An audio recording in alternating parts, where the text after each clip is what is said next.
શહેરમાં મોડી રાતે રસ્તા પર પાર્ક કરેલી ગાડીઓમાં ચોરી કરતી ગેંગના 3 સભ્યોને સલાબતપુરા પોલીસે બાતમીના આધારે ઝડપી પાડીને 100% મુદ્દામાલ કબજે કર્યા હતા। શહેરમાં છેલ્લા કેટલાક સમયથી મોડી રાત્રે રસ્તા અને ઘર પાસે પાર્ક કરેલી ગાડીઓમાં રોકડ રૂપિયાની ચોરી કરતી ગેંગ સક્રિય બની છે।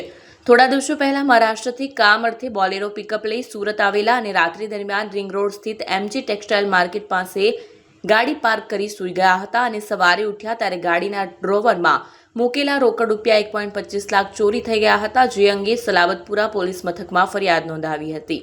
રસ્તા ઉપર પાર્ક કરેલી ગાડીઓમાં ચોરી કરતી ગેંગને ઝડપી પાડવા સલાબતપુરા પોલીસની સર્વેલન્સ ટીમ પેટ્રોલિંગમાં હતી।